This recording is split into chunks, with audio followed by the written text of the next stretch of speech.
এই তিনটি জিনিস পরিপূর্ণভাবে এখানে আছে। তো আজকের আলোচনার বিষয় হলো, আপনারা শুনেছেন কোরআনুল কারীমে 31 নম্বর সূরা, সূরাটি আছে 21 নম্বর পারা। সূরাটির নাম হলো সূরায়ে লোকমান। এই সূরায়ে লোকমানের ভিতরে 34টা আয়াত আছে। এই যে 34টা আয়াতের ভিতরে এত গভীর আলোচনা আছে, এই সূরায়ে লোকমানের তাফসীর করতে গেলে কমসে কম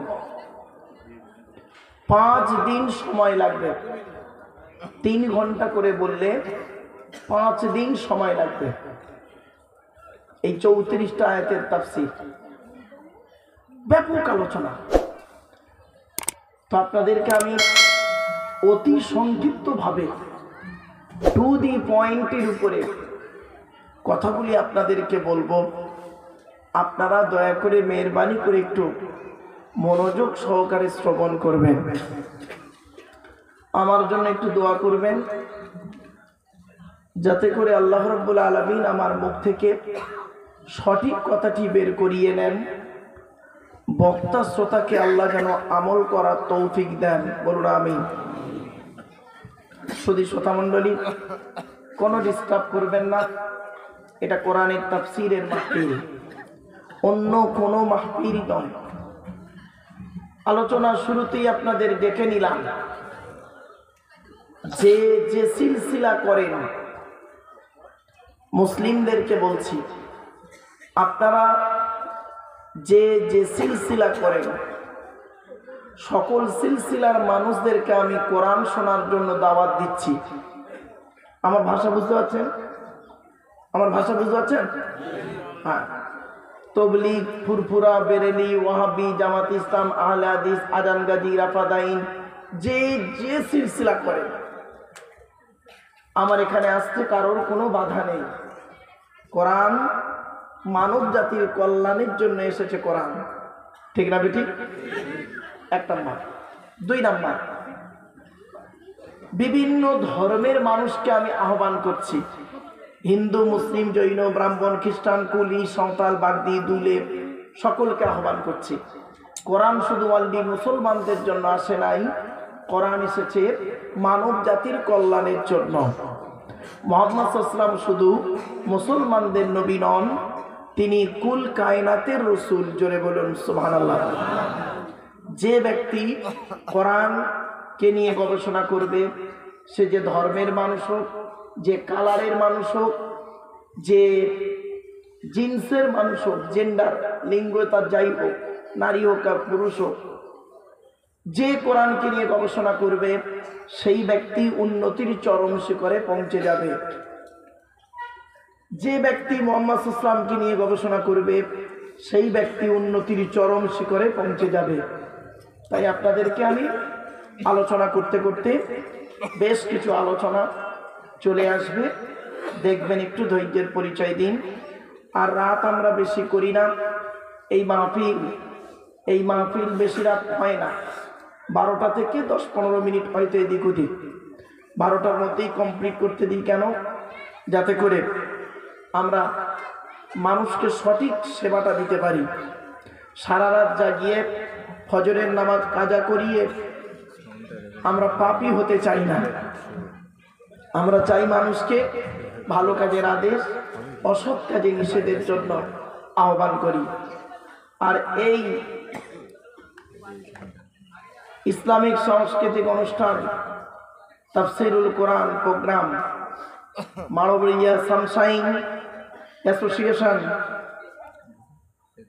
গভর্নমেন্ট রেজিস্টার্ড এটা, এবং সভাপতি, সেক্রেটারি, ক্যাশিয়ার কমিটি সমস্ত গ্রামবাসী মিলে এই মাহফিলে সহযোগিতা করেন।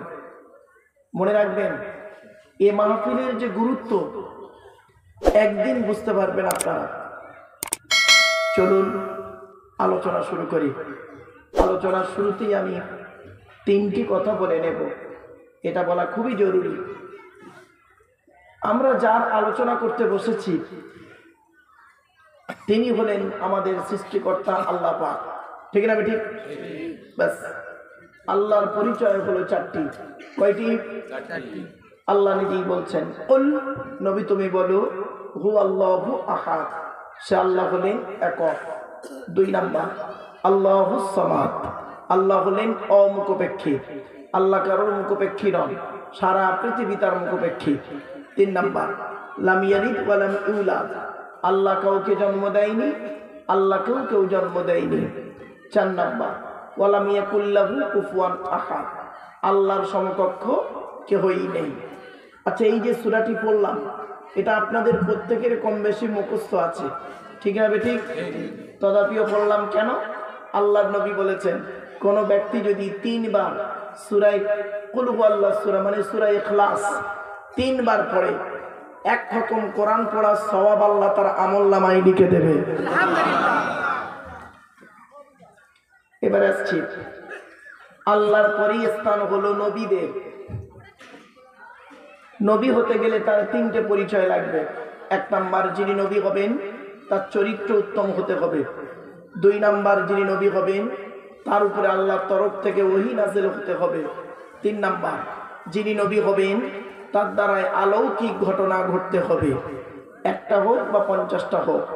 পৃথিবীতে যত নবী এসেছেন প্রত্যেক নবীর মাধ্যমে আল্লাহ পাক 1 থেকে 50টার ভিতরে অলৌকিক ঘটনা দেখিয়েছেন।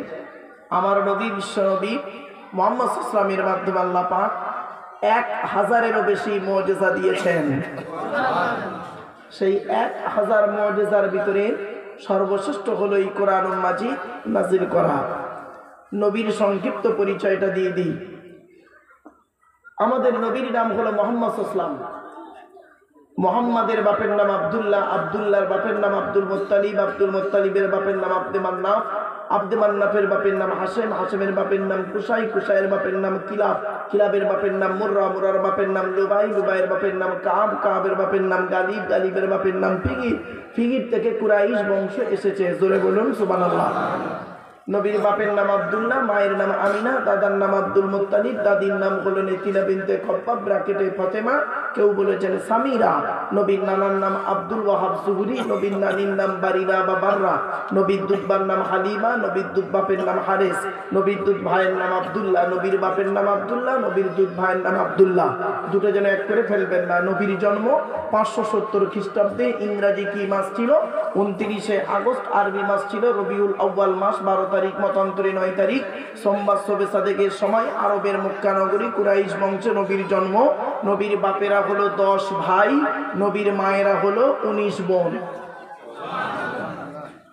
নবীর 9টা চাচা, 18টা খালা, 6টা ফুফু, 7টা ছেলে মেয়ে। 9টা চাচা কে কে? বড় চাচার নাম হারেস, জুবায়ের, মুকাইয়িম, ফাইদা, জাইদা, আবুল আহাব, হামজা, আব্বাস, আবু তালেব। নবীর বাপ হলো আব্দুল্লাহ। আবু জাহালের নাম এখানে নেই, আবু জাহাল নবী চাচা নয়। আমরা কিন্তু এটা বেশ জায়গাতে বলে বলে বাড়ি গেছি এক সময়, আবু জাহাল নবীর চাচা। আবু জাহাল নবীর চাচা নয়, আমি আপনাদের বলে গেলাম, বাপে উদাহরণ দিয়ে দিলাম। এবার আসছি, নবীর ছেলে মেয়ে হলো 7টি, 3টি পুত্র সন্তান, 4টি কন্যা সন্তান। 3টে পুত্র সন্তান বাল্যকালেই আল্লাহ ডেকে নেন। 4টে কন্যা সন্তানের নাম, বড় মেয়েটার নাম জয়নাব, উম্মে কুলসুম, রুকিয়া, ছোট মেয়েটার নাম ফাতেমা, যার সঙ্গে নবী আলীর বিবাহ দিলেন, যার গর্ভ হতে 2টি সন্তান বিখ্যাত জানেন আপনারা, হাসান আর হুসাইন রাদিয়াল্লাহু তাআলা আনহুমা। এখানে এই নবীর জীবনী স্টপ করলাম, কেন পরিচয় দিতে গিয়ে কথাগুলো না বললে বুঝতে পারবেন না। এবারে আসছি, সেই নবীর উপরে নাজিল হয়েছে কোরআনুল কারীম।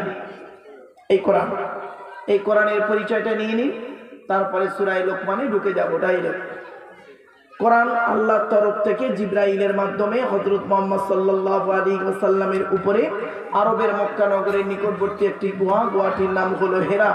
হেরা নামক গুহাতে 610 খ্রিস্টাব্দে 1 ফেব্রুয়ারি সোমবার কোরআনের প্রথম আয়াত নাজিল হলো, ইকরা, রিড, পড়ো পড়ো পড়ো।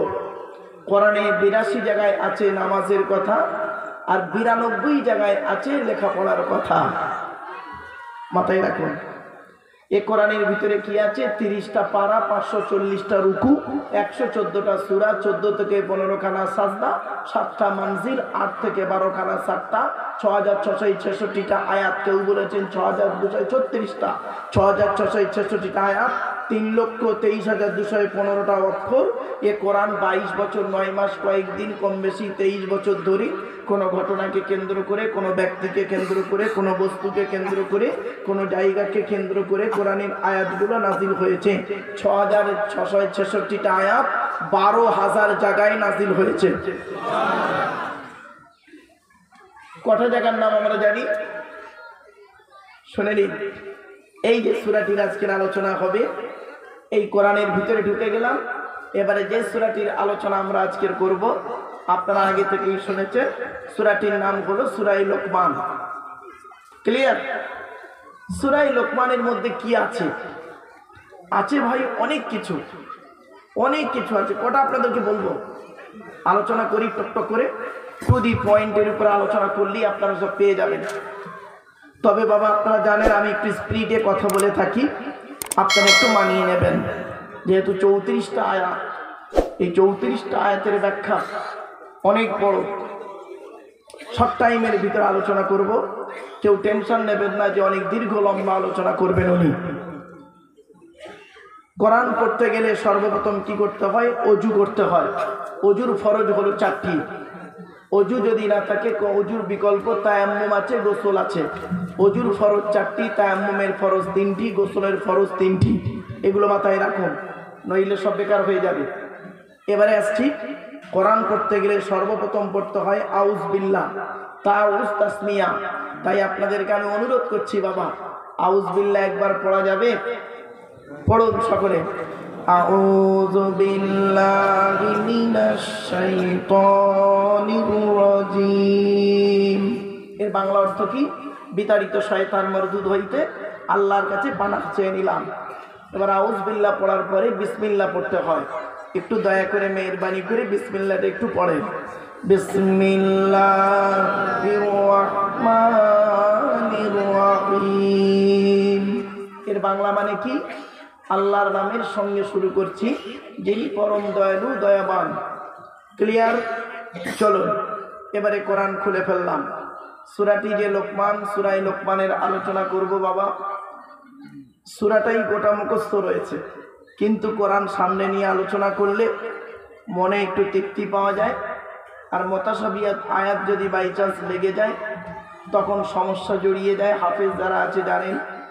তো সেজন্য আমাকে মাঝে মাঝে করতে হয় কি, কোরআনকে সামনে রেখেই আলোচনা করতে হয়।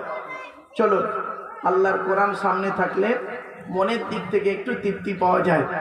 চেষ্টা করবেন তাফসিরুল কোরআনের মাহফিলে অজু অবস্থায় বসতে। আর আলেম হাফেজ ভাইদেরকে আমি অনুরোধ করছি, আপনারা চেষ্টা করবেন স্টেজে এসে বসতে। স্টেজে এখনো 2-1টা চেয়ার ফাঁকা আছে। যারা কোরআনে হাফেজ আছেন, আলেম আছেন, আপনাদেরকে আমি অনুরোধ করছি।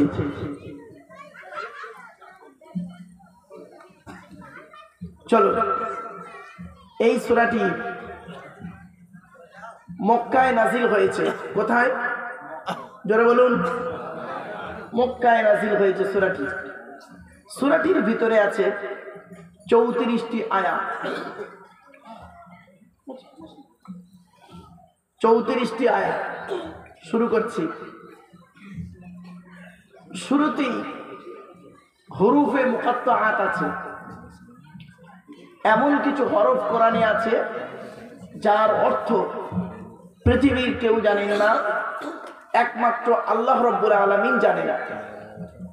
তবে মুফাসসিরগণেরা, কোরআনের যারা ব্যাখ্যা করেছেন, তারা তাদের মতো করে অনুমান করে অনেক কথা বলেছেন। বলার শেষেই বলেছেন আল্লাহু আ'লামু বিমুরাদিহি। এর বাংলা মানে হচ্ছে, অনেক আলোচনা করার পরেই তারা বলেছেন এর একমাত্র অর্থ আল্লাহই জানেন। কিছু কিছু অক্ষর আছে, যেমন বলি ইয়াসিন, তহা, আলিফ লাম র, হা মিম, আইন সিন কফ, কাফ হা ইয়া আইন সদ ইত্যাদি ইত্যাদি। তো এখানেও আছে আলিফ লাম মিম, এর আলোচনা, এর অর্থ একমাত্র আল্লাহ ভালো জানেন। তবে অনেকে অনেক রকম মত দিয়েছেন। অনেকে বলেছে আলিফে আল্লাহ, লামে লা ইলাহা ইল্লাল্লাহ, মিমে মুহাম্মাদুর রাসূলুল্লাহ। আবার অনেক রকম মত দিয়েছেন। তবে আপনাদের আলো বলছি, আলিফ লাম মিম এর অর্থ একমাত্র আল্লাহই জানেন। এর পরের আয়াতগুলোর মানে একটা করে শুনুন। তিলকা আয়াতুল কিতাবিল হাকিম। এই যে আয়াতগুলো আসছে সূরা লোকমানের ভিতরে, এই কিতাবের আয়াতগুলো হচ্ছে একমাত্র আল্লাহর তরফ থেকে এসেছে। জোরে বলুন সুবহানাল্লাহ। এই আয়াত মানুষের কোনো কথা নয়, একমাত্র আহকামুল হাকিমিনের কথা। এরপরে বলছেন আল্লাহ রাব্বুল আলামিন, হুদাম ওয়া রাহমাতুল লিল মুহসিনিন। এটা হলো হেদায়েত। এই কোরআন হলো মানুষের জন্য হেদায়েত। এই কোরআনকে নিয়ে যারা গবেষণা করবে তারাই উন্নতির চরম শিখরে পৌঁছাবে। আগেই বলেছি, এটা হলো রহমত, দয়া স্বরূপ আল্লাহ পাক পাঠিয়েছে। কাদের জন্য? লিল মুহসিনিন, সৎ কর্মপরায়ণকারীদের জন্য। সৎ কর্মপরায়ণ মুহসিনিন। এজন্য আপনাদেরকে আমি অনুরোধ করে বলে যাচ্ছি, আপনারা 100% আল্লাহকে বিশ্বাস করুন, আর পৃথিবীতে ভালো ভালো কাজগুলো করে যান। জীবনে মানুষের উপকার করতে না পারলে ক্ষতি করতে যাবেন না, অনুরোধ করে বলে যাচ্ছি। মুহসিনিন। এরপরে আল্লাহ পাক বলছেন মুহসিনিন কাদের বলে, তার ব্যাখ্যা আল্লাহ নিজেই দিচ্ছেন। মুহসিনিন কারা? সৎ কর্মপরায়ণ কারা? আল্লাযীনা ইউকিমুনাস সালাত, যারা নামাজ কায়েম করে। জোরে বলুন সুবহানাল্লাহ। সারা দিনে 5 ওয়াক্ত নামাজ ফরজ। এই 5 ওয়াক্ত নামাজই অনেকেই পড়ে না। রোজার মাস আসছে, 2 দিন পরে রোজা, দেখবেন রোজার মাসে অনেকে রোজাই রাখে না। আবার অনেকে কি করে দেখবেন, রোজা রাখে নামাজ পড়ে না। আবার দেখবেন অনেকে রোজা করে না, ইফতার করে।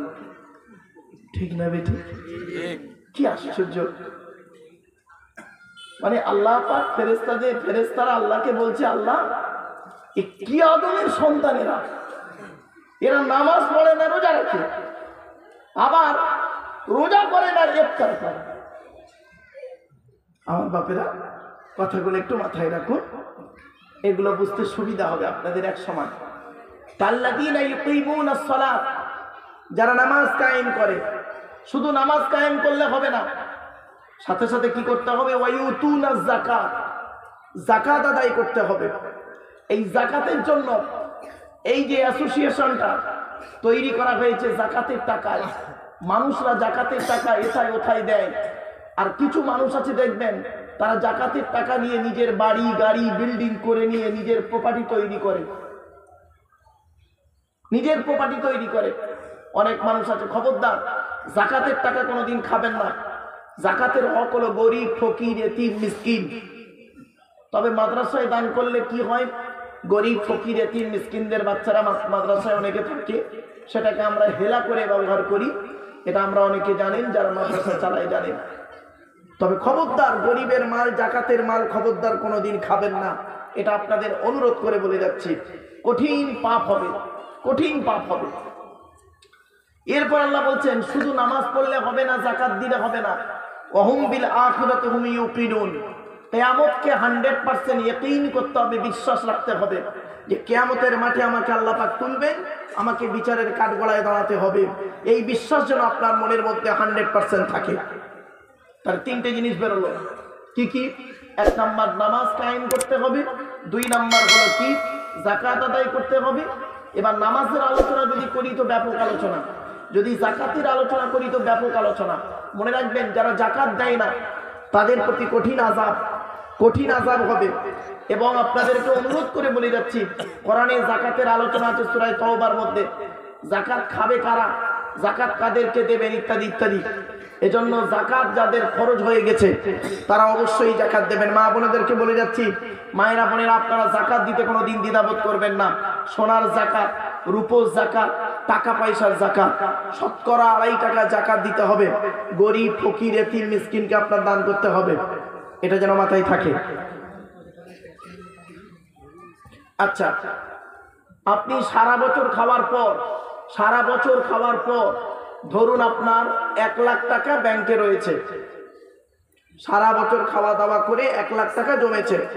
1 লাখ টাকার শতকরা 2.5 টাকা করে কত হচ্ছে বাবা? 2,500 টাকা যাকাত। ক্লিয়ার? এজন্য অনেকে যাকাত দেয় না, দান করে যাকাত দেয় না। শুনে রেখে দিন। আবার অনেকে কি করে দেখবেন, লোক দেখানো কি করে, রমজান মাসে 50টা শাড়ি কিনে তার যাকাত হয়েছে, ধরুন 5 লাখ টাকা যাকাত হয়েছে, ওই 2000 টাকা শাড়ি কিনে গরিবকে দিয়ে দিল, লোকে মনে করলো যাকাত দিচ্ছে, কত সুন্দর দানি লোক। কিন্তু না, অন্তর্যামী কে? আল্লাহ। আল্লাহকে ভয় করে আসছে আল্লাহ পাক বলছেন। এতগুলো কথা বলার পরে আল্লাহ বলছেন উলাইকা আলা হুদাম মির রাব্বিহিম, ওই সমস্ত মানুষ তারা তাদের রবের কথার উপরে, পথের উপরে তারা রয়েছে। ওয়া উলাইকা হুমুল মুফলিহুন, আর তারাই হবে প্রকৃত কামিয়াবি সফলকামী লোক। যারা নামাজ কায়েম করবে, ঈমানটাকে ঠিক রাখবে, নামাজ কায়েম করবে, যাকাত আদায় করবে, কিয়ামতকে 100% বিশ্বাস করবে, তারাই হলো সফল পথে আছে, সঠিক পথে আছে, এবং তারা ইহকালে শান্তি পাবে, পরকালে জান্নাত পাবে। এরপরে আল্লাহ পাক বলছেন একটা কথা, যে কথাটি শুনলে হয়তো আপনাদের সাময়িক রাগ হবে, কেউ রেগে যাবেন না, কিন্তু আমি কাউকে ব্যক্তিগত আঘাত করতে আসিনি, আল্লাহর কোরআন যেটা সেটাই বলছি, শুনুন। আরবে একজন ব্যক্তি ছিল নাজার বিন হারেস। কি বললাম? নামটা বলুন জোরে। নাজার বিন হারেস। তার কাজ কি ছিল জানেন? শুনে নিন। সে এত বড় বদমাইশ কি করত, মুহাম্মদ সাল্লাল্লাহু আলাইহি ওয়াসাল্লাম যখন কোরআনের আয়াতগুলো জনগণকে শোনাতো, ও করত কি, ওই নাজার বিন হারেস করত কি, ওই মিশরীয় কিছু উপন্যাস, গল্প, কৌতুক, ড্রামা, সেইগুলো এনে জনগণকে বলতো, আর বলতো মুহাম্মাদের ওই কথার থেকে আমার এই কথাটা খুব ভালো। সে এই কাজগুলো করে করে বেড়াচ্ছে, একে বলে লাহওয়াল হাদিস। এই লাহওয়াল হাদিসের ব্যাখ্যা হলো গান বাজনা, আপনার কি বলবো, বিভিন্ন জিনিস, যে জিনিসগুলোর পাল্লায় পড়লে মানুষ খারাপ পথের দিকে যাবে, ওইগুলো সব লাহওয়াল হাদিস। এখানে যদি আপনাদের এই কোরআনের তাফসীরটা দিয়ে যদি গান বাজনা দেওয়া হতো, তখন নারী পুরুষ এক জায়গায় হতো, দেখতেন সামান্য কিছুকে কেন্দ্র করে মারামারি, ফাটাফাটি, মদ, জুয়া, লটারি নিয়ে একদম বিচ্ছিরি ব্যাপার হয়ে যেত। লাহওয়াল হাদিস, এই লাহওয়াল হাদিসের ব্যাখ্যা অনেক বড়, তো সংক্ষেপে বলছি, গান বাজনা ইত্যাদি ইত্যাদি, এসব হলো লাহওয়াল হাদিস। এগুলো মানুষকে কি করে? ধ্বংসের পথ দেখায়, মানুষকে কোনোদিন ভালো পথ দেখায় না। তাই আল্লাহ বলছেন অমিনান নাসি মান ইয়াশতারি লাহওয়াল হাদিস লিয়ুযিল্লা আন সাবিলিল্লাহি বিগাইরি ইলমিন। আল্লাহ পাক বলছেন মানুষের মধ্যে এমন কিছু মানুষ আছে, তারা কি করে? লাহওয়াল হাদিসকে ক্রয় করে, বেকার কথা, যে কথার কোনো মূল্য নেই, যে কথা শুনলে মানুষ খারাপ পথে যাবে, যে আওয়াজ শুনলে মানুষ নোংরা পথে যাবে, সেই জিনিসগুলোকে এনে কি করে? মানুষের মধ্যে বিভ্রান্তি তৈরি করে। এগুলো সব লাহওয়াল হাদিস। তারা কি করে? সেই লাহওয়াল হাদিসের দ্বারা কি করে? লিউদিল্লা আন সাবিলিল্লাহ, আল্লাহ রাস্তা থেকে মানুষকে পথভ্রষ্ট করে, যাতে করে মানুষ নামাজি পরেজগার হোক, সঠিক পথে যাক, এটা তারা চায় না। তারা চায় কি? তারা এই নোংরা পথে মানুষকে মাতিয়ে রাখতে ভালোবাসে। এই লাহওয়াল হাদিস থেকে আপনারা দূরে থাকার চেষ্টা করবে ইনশাআল্লাহ। বিগাইরি ইলমিন, তাদের জ্ঞান নেই। সঠিক জ্ঞান যদি থাকতো, তারা মানুষকে ভালো কাজের আদেশ করত, অসৎ কাজে নিষেধ করত। এই লাহওয়াল হাদিস, আপনাদেরকে অনুরোধ করে বলে যাচ্ছি, এই লাহওয়াল হাদিস থেকে দূরে সরে থাকবেন। আর কি করে? ওয়ায়াত্তাখিযাহা হুজুয়া, আর এটাকে ঠাট্টা বিদ্রুপ করে তারা এটাকে তাচ্ছিল্য করত, আল্লাহর কোরআনকে ঠাট্টা বিদ্রুপ করত, আর তারা খুব আনন্দ, তুচ্ছ তাচ্ছিল্যের মধ্যে জীবন যাপন করত, মানুষকে নোংরা পথে চালিত করত। ওই নাজার বিন হারেসের কাজ ছিল এটাই।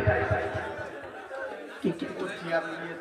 আচ্ছা আচ্ছা বাবা, প্রচুর লোকের সমাগম, আবার চেয়ার নতুন করে নিয়ে আসতে হয়েছে কোরআনের তাফসীর চলে। এরপর আল্লাহ পাক বলছেন এই শ্রেণীর লোকেদের জন্য যারা এই গান বাজনা ইত্যাদিতে মত্ত হয়ে থাকে তাদের জন্য কি আছে? উলাইকা লাহুম আযাবুম মুহিন, তাদের জন্য রয়েছে কষ্টদায়ক শাস্তি, তাদের জন্য কষ্টদায়ক শাস্তি আছে।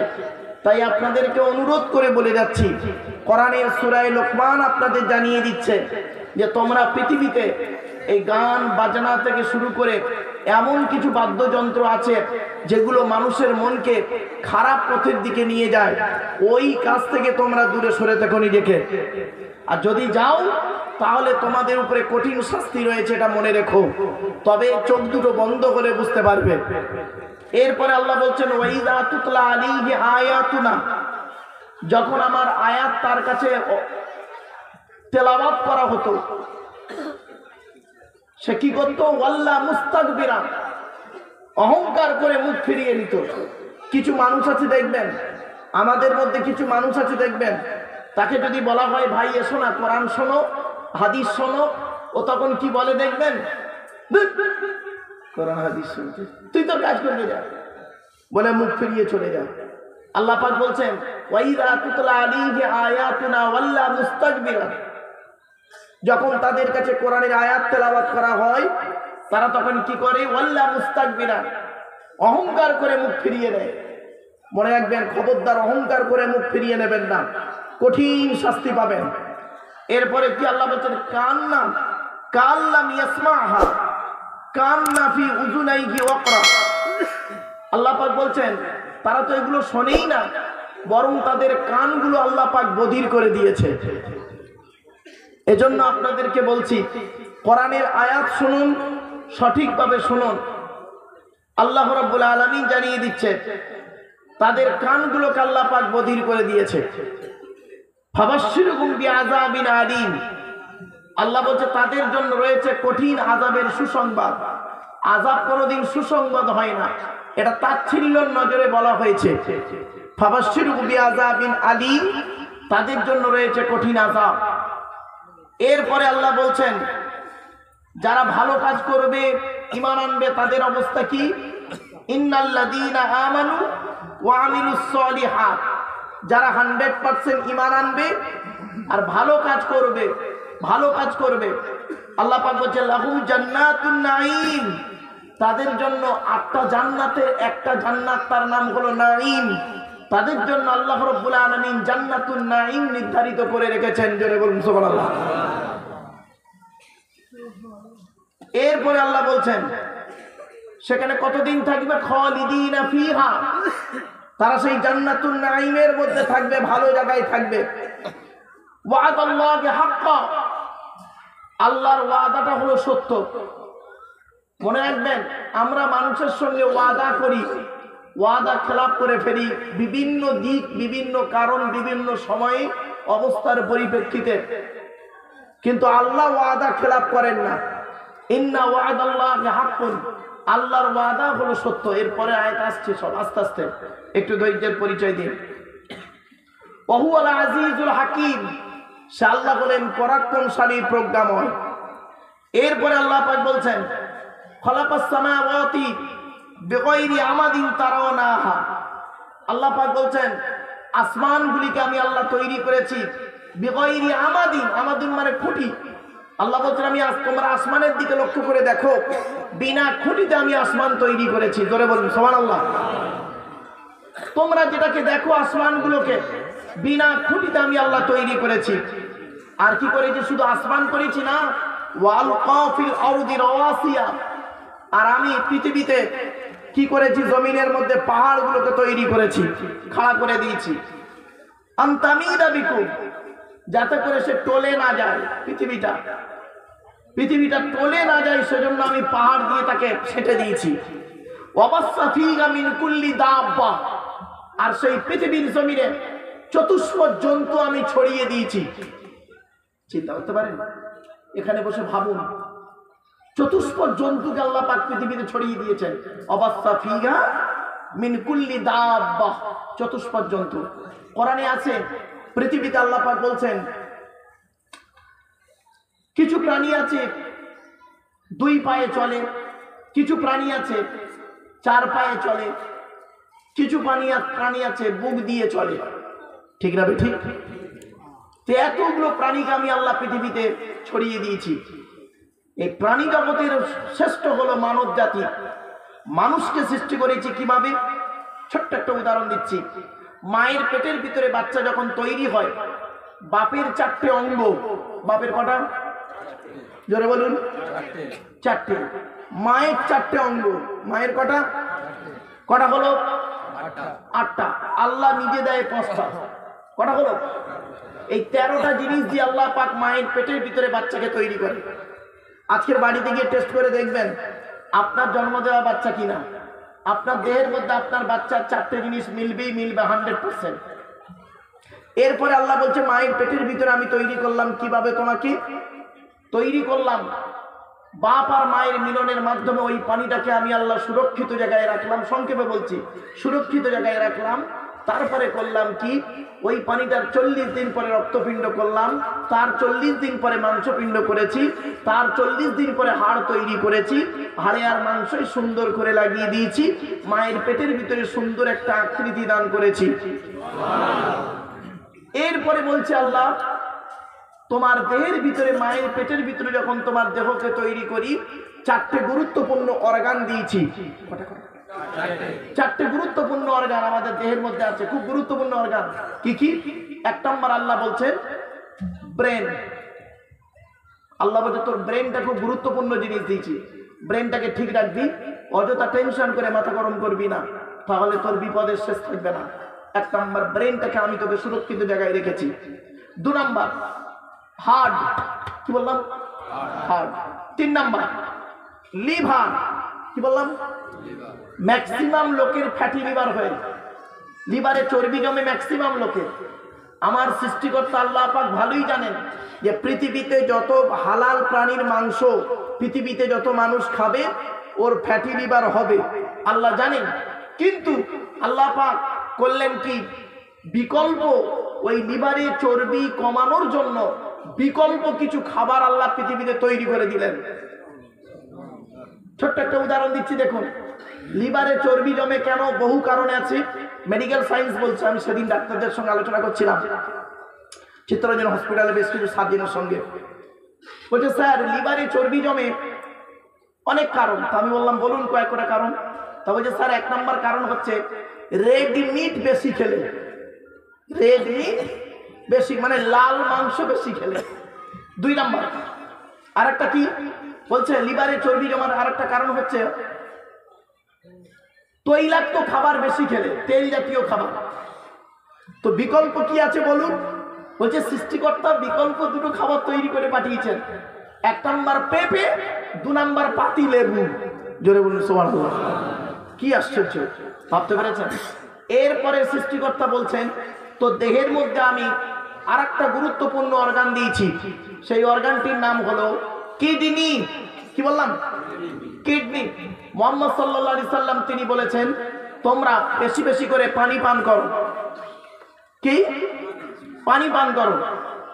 পানি কেন পান করবো বেশি করে? মেডিকেল সায়েন্স গবেষণা করে দেখলো যে মানুষ যত বেশি পানি পান করবে তার কিডনিটা পরিষ্কার থাকবে। সারাদিনে 24 ঘন্টার ভিতরে তাকে 3 থেকে 6 লিটার পানি পান করতে হবে। আমরা সারাদিনে কত লিটার পানি পান করি? খুব মেরে কেটে 3 গ্লাস। সকালে খাবার পরে 1 গ্লাস, দুপুরে খাবার পরে 1 গ্লাস, আর রাতে খাবার পরে 1 গ্লাস। বাকি সারাদিন চা, তেরেঙ্গা, খৈনি, গুটকা। ঠিক না? ঠিক? খারাপ সেন্স নেবেন না। চলো, এরপরে সৃষ্টিকর্তা বলছে তো দেহের মধ্যে আমি 9টা ছিদ্র দিয়েছি। কটা? 9টা ছিদ্র দিয়েছি। আমাদের দেহের মধ্যে 9টা ছিদ্র আছে। 2 চোখ, 2 নাক, 2 কান, 1টা গাল, সামনে পেছনে। এই 9টা ছিদ্র। এই 9টা ছিদ্রে যে কোনো একটা ছিদ্র দিয়ে আমি সৃষ্টিকর্তা তোর আত্মা বের করে নিই। আশ্চর্য।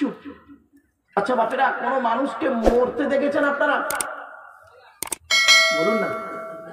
মরতে, মরে গেছে দেখেছেন তো নয়, বা মরার আগে নয়, মরছে লোকটা দেখেছেন? শুনে নিন, যদি দেখে থাকেন মিলিয়ে নিন। কত মানুষ দেখবেন মারা গেছে, পেশাব ফিরে ফেলেছে। কত মানুষ মারা যায়, পায়খানা ফিরে ফেলে। কত মানুষ মারা গেছে দেখবেন চোখটা চেয়ে আছে, বড় করে চোখটা চেয়ে আছে। কত মানুষ মারা গেছে দেখবেন গালটা হা করে আছে। কত মানুষ মারা গেছে দেখবেন হাতটা বেঁকে আছে, হাতটা খিঁচে আছে। কত মানুষ মারা গেছে দেখবেন, দেখলে মনে হবে মানুষটা ঘুমিয়ে আছে। যারা 100% আল্লাহকে বিশ্বাস করে, যারা নবীদেরকে 100% বিশ্বাস করে, পৃথিবীতে ভালো ভালো কাজগুলো করে যায়, তাদের মৃত্যুটা আল্লাহ পাক ফেরেশতার মাধ্যমে এমন ভাবে বের করে নেয়, আত্মা বের করে, ও বান্দা নিজেই বুঝতে পারে না। এবার আপনারাই এখানে বসে ঠিক করুন আপনারা মৃত্যুটা কেমন হতে চান। যদি ভালো মৃত্যু হতে চান তাহলে কিছুক্ষণ বসুন, কিছু সাজেশন আমি আপনাদেরকে দেব ইনশাআল্লাহ, বাড়িতে গিয়ে ভাববেন। চলুন। এরপরে সৃষ্টিকর্তা বলছেন তো দেহের মধ্যে 3টে জিনিস আলাদা। কটা কটা কটা? আচ্ছা, আমি একজন পুরুষ তো নাকি? আরে ভাই বলুন না, আমি একজন পুরুষ। আমার ডান দিকে যিনি বসে আছেন উনি কি? বাম দিকে?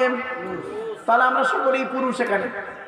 আপনাদের দেহের মধ্যে যা যা আছে আমার দেহের মধ্যে তাই তাই আছে, ঠিক না ঠিক? কিন্তু আল্লাহ বলছেন 3টে জিনিস আলাদা। 1 নাম্বার, ব্লাড গ্রুপ আলাদা, ঠিক না ঠিক? ব্লাড গ্রুপ আলাদা। এই জন্য বলি আমি ব্লাড গ্রুপে ব্লাড ডোনেশন ক্যাম্পের কথা কেন বলি। ব্লাডের 4টে group, A B, A B আর ও, প্রত্যেকটার মাইনাস+। মনে রাখবেন, একটা হিন্দু রক্তের ভিতরে 3টে জিনিস পাওয়া যায়, লোহিত কণিকা, শ্বেত কণিকা, অনুচক্রিকা, as a same no difference. একটা মুসলমানের রক্তের ভিতরে 3টেই পাওয়া যায়। কিসের হিন্দু কিসের মুসলিম মারামারি করেন, খবরদার নয়। মনে রাখবেন, আমাদের আসার রাস্তা একটা, যাওয়ার রাস্তা অনেকটা, গন্তব্যস্থলটা আলাদা। আসার রাস্তা একটা মানে আমরা প্রত্যেকেই বাপের পৃষ্ঠ হতে মায়ের পেটে থেকে পৃথিবীর মুখ দেখেছি। আসার রাস্তা আমাদের কটা? জোরে বলুন। একটা। যাওয়ার রাস্তা অনেকটা, কেউ গলায় দড়ি দিয়ে, কেউ অ্যাক্সিডেন্টে, কেউ বিষ খেয়ে, আপনার কেউ স্ট্রোক করে, কেউ বিভিন্ন কারণে মারা গেল। গন্তব্যস্থলটা আবার আলাদা, কেউ যায় শ্মশানে, কেউ যায় কবরে, কেউ যায় গর্তে। সৃষ্টিকর্তার আরাধনা উপাসনার পদ্ধতিটা আমাদের আলাদা হতে পারে। মানুষ জীবী প্রত্যেকেই আমরা আদমের সন্তান, ঠিক না ঠিক? চলো, 1 নাম্বার ব্লাড গ্রুপ আলাদা। 2 নাম্বার কি আলাদা বলতে পারেন? শুনে নিন, কোরআনের এই আয়াতকে নিয়ে গবেষণা করে সারা ওয়ার্ল্ডের গবেষণা, বৈজ্ঞানিকরা গবেষণা করে ইসলামের কালেমা পড়ে মুসলমান হলো। কি কি? কোরআনে আল্লাহ পাক বলছেন আলাম নাজআল লাহু আইনাইনি, আলাম নাজআল লাহু আইনাইনি। এর বাংলা মানে হচ্ছে আল্লাহ বলছেন আমি কি তোদের 2টো চোখ তৈরি করি নাই? বৈজ্ঞানিকরা কোরআনের এই আয়াতটুকু নিয়ে গবেষণা শুরু করলো। গোটা বডিটাই তো আল্লাহ তৈরি করেছে, তার মাঝখান থেকে আবার চোখের কথা পার্সোনাল ভাবে আল্লাহ কেন বললেন? গবেষণা শুরু কর। গবেষণা করে দেখছে, বাপরে বাপ, অবাক হয়ে গেল। যারাই গবেষণা করলো তারাই বের করে ফেললো। শুনে নিন, আপনারা আধার কার্ড করার সময় অফিসাররা আপনাদেরকে বলেছিল কি? খেয়াল করে দেখুন তো বাবু, চোখটা বড় করে চান তো বলেছিল? কেন? কারণটা কি? 1500 বছর আগে এই কোরআনে আল্লাহ বলে দিয়েছে। বৈজ্ঞানিকরা গবেষণা কোরআনের ওই আয়াতকে নিয়ে গবেষণা করে দেখলো যে পৃথিবীর জমিনে যত মানুষ পৃথিবীতে এসেছে, আসছে, আসবে, কারো চোখের রেটিনার সঙ্গে কারো চোখের রেটিনার মিল নেই। জোরে বলুন সুবহানাল্লাহ। খুনিকে আইডেন্টিফাই করা হয় চোখের রেটিনা দেখে। জানেন কি? খুনিকে আইডেন্টিফাই করা হয় যখন তার ফিঙ্গারপ্রিন্ট ম্যাচ করে না। ফিঙ্গারপ্রিন্ট ম্যাচ করে না। শুনে রেখে দিন। তাহলে 2 নাম্বার হলো চোখ আলাদা, 3 নাম্বার ফিঙ্গারপ্রিন্ট আলাদা। এ কোরআনই আছে, এ কোরআনই আছে। এই জন্য কোরআন এমন এক কিতাব, সেজন্য আপনাদেরকে অনুরোধ করে বলছে আপনারা কোরআন কি নিয়ে গবেষণা করুন।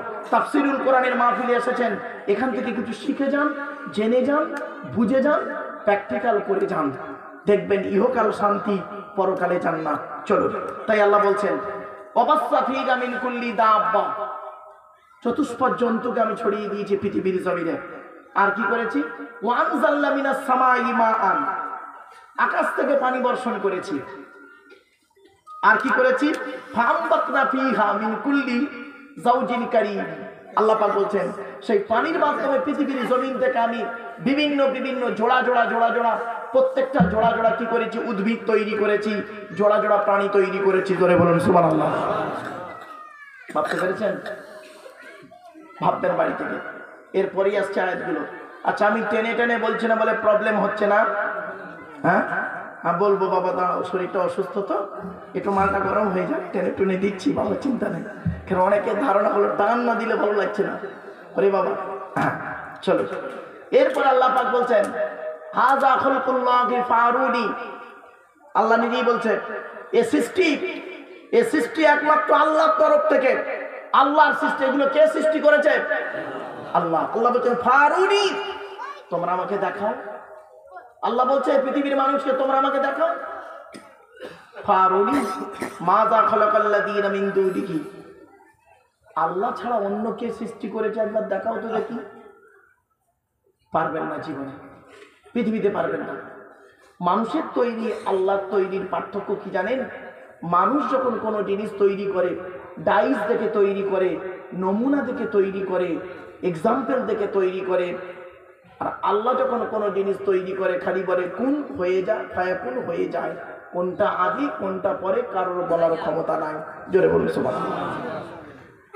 কিন্তু জালিম যারা অত্যাচারী মানুষ, যারা কোরআনকে অস্বীকার করে, মানে না, তারা প্রকাশ্য গোমরার মধ্যে পড়ে আছে। প্রকাশ্য গোমরার মধ্যে পড়ে আছে। এরপরে আসছে এই সূরাটির নাম কি বললাম? জোরে বলুন। লোকমান। লোকমানটা কি? তার আলোচনা। এই লোকমান হাকিমকে নিয়ে আজ 1 বছর ধরে গবেষণা করে পেয়েছি, সিদ্ধান্তে এসে দুটো জিনিস দাঁড়িয়েছে। কেউ বলেছেন লোকমান একজন নবী ছিলেন, কেউ বলেছেন লোকমান একজন ওলি ছিলেন, কেউ বলেছেন লোকমান একজন বাদশা ছিলেন। দাসী ছিল, দাস ছিল, পরবর্তীতে বাদশা হয়েছে। বিভিন্ন তাফসীরকারকদের বিভিন্ন মত। তো আপনাদেরকে সংক্ষেপে বলে দিচ্ছি, লোকমান হাকিম একজন আল্লাহর ওলি ছিলেন এবং সৎ মানুষ ছিলেন, ন্যায়পরায়ণ ব্যক্তি ছিলেন। মানুষদেরকে ভালো কাজের আদেশ করতেন, অসৎ কাজে নিষেধ করতেন। তার দেখতে কেমন ছিল? যেটুকু পাওয়া গেছে, বেটে মতো লোক, কালো মতো বেটে মতো লোক ছিলেন। এবং আল্লাহ তার এত অগাধ জ্ঞান দান করেছিলেন, তিনি তার কথা আল্লাহ পাক কোরআনে দিয়ে দিয়েছেন। তার জ্ঞানের ছোট্ট একটা উদাহরণ দিচ্ছি। উনি একজনের গোলাম ছিলেন। গোলাম মানে দাস, চাকর, বুঝতে পারছেন তো? মালিক ওনাকে বলেছেন যে পৃথিবীর দুটো ভালো জিনিস কেটে আনো তো, ভালো জিনিস নিয়ে এসো। উনি করেছেন কি, একটা বকরির জিব আর কলিজা কেটে নিয়ে গেছে। কি জিব আর কলিজা কেটে নিয়ে গেছে। হয়ে গেল। বলে এই দুটো ভালো জিনিস তোমার মতে? লোকমান হাকিম বলছে হ্যাঁ মালিক, এই দুটো জিনিস আমার মতে খুব ভালো জিনিস, জিব আর কলিজা। বেশ কিছুদিন পর মালিক আবার প্রশ্ন করছে, পৃথিবীতে দুটো খারাপ জিনিস নিয়ে এসো তো। শুনে নিন, বাচ্চা চুপ, শুনে যান। এসব ওয়াজ নয়, এই যে টেনে টেনে একটা কেসা কাহিনী বলার জায়গা নয়, এটা খুব ভাইটাল আলোচনা। এটা প্রথমে উনি কি আনলেন? ভালো জিনিস বলতে মালিক ভালো জিনিস আনতে বলতে উনি কি আনলেন? জিব আর কলিজা। কিছুদিন পরে ওই মালিকই বলছে পৃথিবীর দুটো খারাপ জিনিস নিয়ে এসো তো। উনি আবার সেই জিব আর কলিজা নিয়ে গেলেন। মালিক তো অবাক। আচ্ছা, আমি তোমাকে বললাম ভালো জিনিস আনতে, তুমি জিব আর কলিজা আনলে বকরির, আর খারাপ জিনিস আনতে সেই জিব আর কলিজা আনলে কেন? তখন উনি ব্যাখ্যা করে বলছেন, এই জীব যে এত কঠিন জিনিস, এই জীব যে এত কঠিন জিনিস, কল্পনার বাইরে। জীব দিয়ে মানুষ কি করে? জাহান্নাম কিনে আনে, জান্নাত ফেলে দেয়, আবার জান্নাত কিনে আনে, জাহান্নাম ফেলে দেয়। ঠিক না বেটি? এই জীবই মানুষকে হারাম খাবার খাওয়ায়, আবার এই জীবই মানুষকে হালাল খাবার খাওয়ায়। এই জীবই মানুষকে খারাপ কথা শেখায়, এই জীবই মানুষকে ভালো কথা শেখায়। এই জন্য আপনি বলেছেন দুটো ভালো জিনিস, কলিজা বলছে মানব দেহের মধ্যে কালো ফর্সা লম্বা পেটে নারী পুরুষের কোনো পার্থক্য নেই। মানব দেহের মধ্যে গুরুত্বপূর্ণ জিনিস হলো কলিজা, অন্তর, অন্তর হৃদয়। যদি অন্তরটা যদি তার পরিষ্কার থাকে তাহলে সে সঠিক মানুষ। আর অন্তরে যদি জিলিপির পেঁচ থাকে ও যত বাইরে ধর্ম করুক বেকার মানুষ।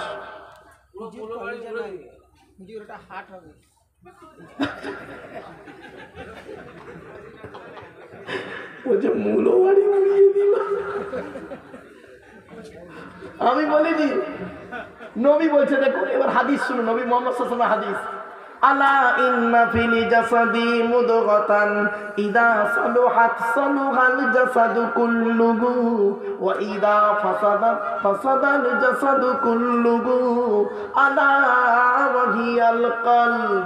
নবী বলেছেন মানব দেহের মধ্যে একটা মাংসপিণ্ড আছে, ওই মাংসপিণ্ডটা কোনো ভালো থাকে সারা শরীরটা তো কোনো ভালো থাকে, ওই মাংসপিণ্ডটা কোনো খারাপ হয়ে যায় সারা শরীরটা তখন বদনাম ভরে যায়। এই মাংসপিণ্ডটার নাম হলো অন্তর। আরেকটা হাদিস আল্লাহ নবী বললেন, ইন্নাল্লাহা লা ইয়ানজুরু ইলা সুওয়ারিকুম ওয়ালা ইলা আমালিকুম ওয়ালাকিন ইয়ানজুরু ইলা কুলুবিকুম ওয়া নিয়াতিকুম।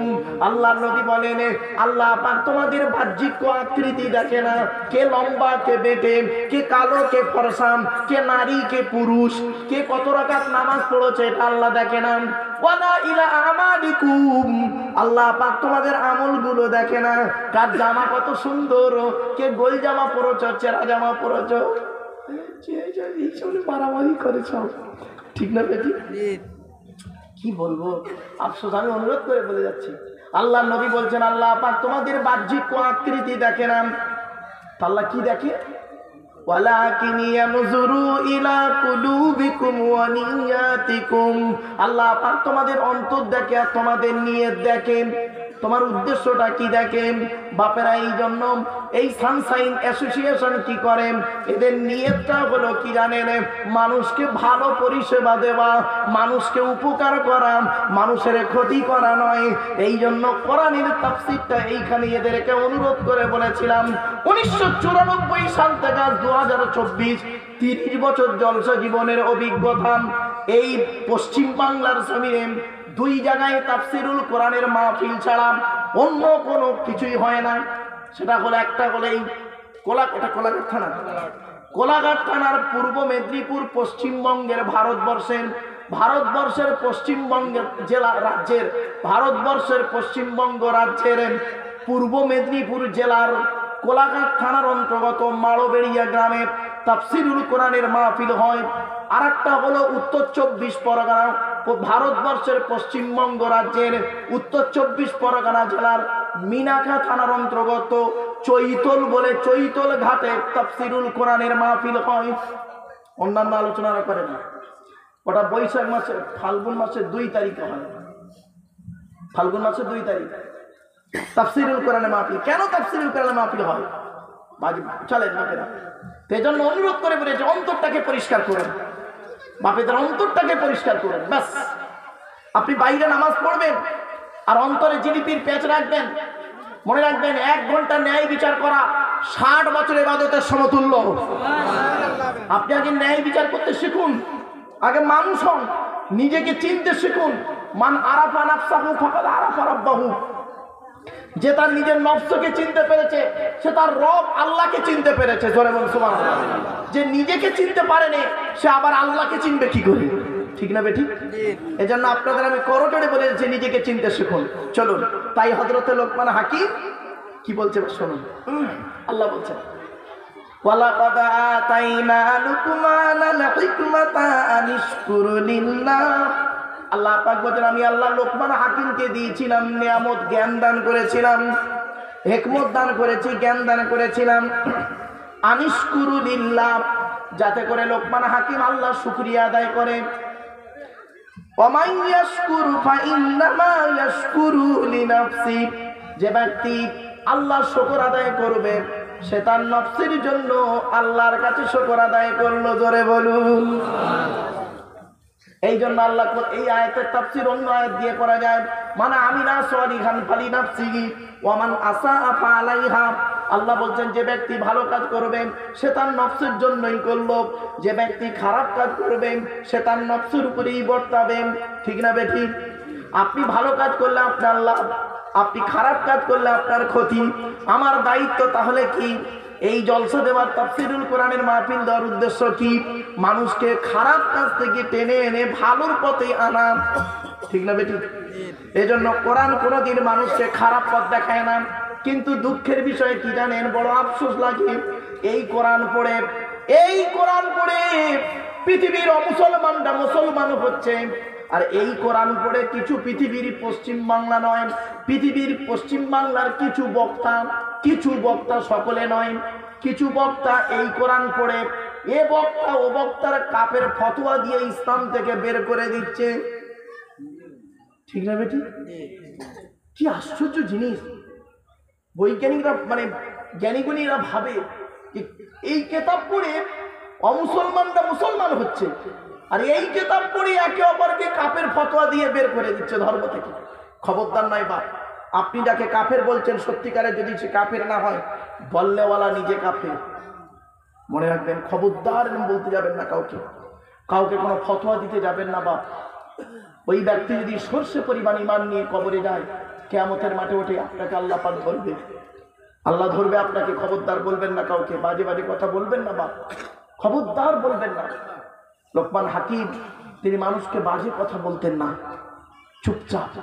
চুপচাপ থাকতেন, মানুষকে জ্ঞানীর কথা বলতেন। চলুন, ওমান কাফারা ফা ইন্নাল্লাহা গনিয়্যুন হামিদ। আর যে ব্যক্তি কুফরি করবে, আল্লাহ হলেন বেপরোয়া প্রশংসিত ব্যক্তি। সুতরাং অনুরোধ করে বলে যাচ্ছি, লোকমান হাকিম এবার তার ছেলেদের কি বলতে শুনুন। আপনারা তো অনেকে বাপ হয়েছেন বাবা এখানে, আরে ভাই বলুন না, এখানে আপনারা অনেকে বাপ আছেন তো নাকি? হ্যাঁ, যারা বিয়ে করেছে, সন্তান জন্ম দিয়েছে তারাই বাপ। আপনারা বাপ হয়েছে, আর লোকমান হাকিমও বাপ হয়েছে। চলুন দেখি, আমরা বাপ হয়েছি, লোকমান হাকিমও বাপ হয়েছে। লোকমান হাকিম তার ছেলেদের কি উপদেশ দিচ্ছে শুনুন, শুনলে চমকে যাবেন। আর আমরা আমাদের ছেলেদের কি উপদেশ দিই। লোকমান হাকিম তার ছেলেদেরকে বলছেন, ছেলেকে ডেকে বলছেন, وَإِذْ قَالَ لُقْمَانُ لِابْنِهِ وَهُوَ يَعِظُهُ يَا بُنَيَّ لَا تُشْرِكْ بِاللَّهِ إِنَّ الشِّرْكَ لَظُلْمٌ عَظِيمٌ। وَإِذْ قَالَ لُقْمَانُ لِابْنِهِ, লোকমান তার ছেলেকে ডেকে বলছেন, ইয়া বুনাইয়া। আচ্ছা, বুনাইয়া শব্দের অর্থটা কি বলে দিই শুনুন। ইবনুল মানে ছেলে, আমরা আদর করে বলি না ছেলেকে, কচি শোন, আদর করে ডাকে না? হ্যাঁ, এই আদর করে ডাকা হলো বুনাইয়া। লোকমান হাকিম তার ছেলেকে ডাকছে ইয়া বুনাইয়া, এ আদরের সন্তান। ছেলেকে ডেকে বলছে ওয়াহুয়া ইয়াইযুহু, তিনি তাকে উপদেশ দিচ্ছেন। কি উপদেশ দিচ্ছেন? লা তুশরিক বিল্লাহ। এক নাম্বার কি, ইয়া বুনাইয়া, ইয়া আমার সন্তান শোনো, লা তুশরিক বিল্লাহ, আল্লাহর সঙ্গে কাউকে শরীক করবে না। অনুরোধ করে বলে যাচ্ছি বাপ শিরককারী হলো গুনাহগার। আল্লাহ বলছেন, ইন্নাল্লাহা লা ইয়াগফিরু আন ইউশরাকা বিহি ওয়া ইয়াগফিরু মা দুনা যালিকা লিমান ইয়াশা। আল্লাহ বলছেন, অন্যের গুনাহ মাফ করলে করতে পারি, কিন্তু শিরককারীর গুনাহ আমি আল্লাহ মাফ করব না। খবরদার আল্লাহর সঙ্গে কাউকে শরীক করবেন না। আপনারা কেউ শরীক করেন নাকি? এখানে কেউ আল্লাহর সঙ্গে শরীক করে এমন ব্যক্তি আছেন? আছে? কেউ নেই? আপনারা বুঝতে পারেননি, অনেকেই এখানে শিরক করেছেন। আপনারা অনেকে বসে আছেন, শিরক করে বসে আছেন। বলবো শুনে নিন, আল্লাহর নবী বলেছেন, মান হালাফা বিগাইরিল্লাহি ফাকাদ আশরাকা, যে ব্যক্তি আল্লাহ ছাড়া অন্যের নামে কসম করবে ও মুশরিক হয়ে যাবে। আমরা যখন কসম খাই কি করি দেখবেন, ছেলের কসম, মেয়ের কসম, বাপের কসম। এখন যুবকরা বলে ভালোবাসার কসম। ঠিক না বেটি? আর গরুর দালাল গুলো খবরদার নয় বাপ, কসম যখন করবেন আল্লাহর কসম করবেন, আল্লাহ ছাড়া অন্যের কসম করলে মুশরিক হয়ে যাবেন। অনুরোধ করে বলে যাচ্ছি, ইয়া বুনাইয়া লা তুশরিক বিল্লাহ।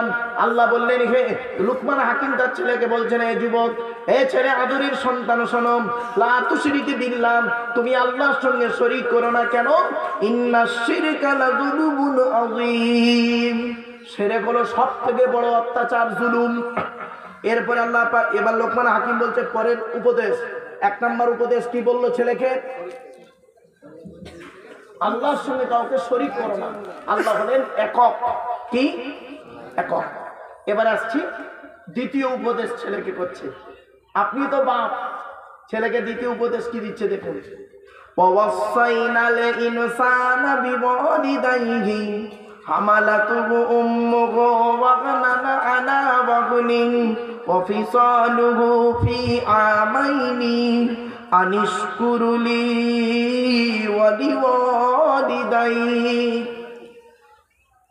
হে আমার সন্তান, আমি উপদেশ দিচ্ছি তোমাকে, পিতা মাতার সঙ্গে কোনোদিন খারাপ ব্যবহার করবে না।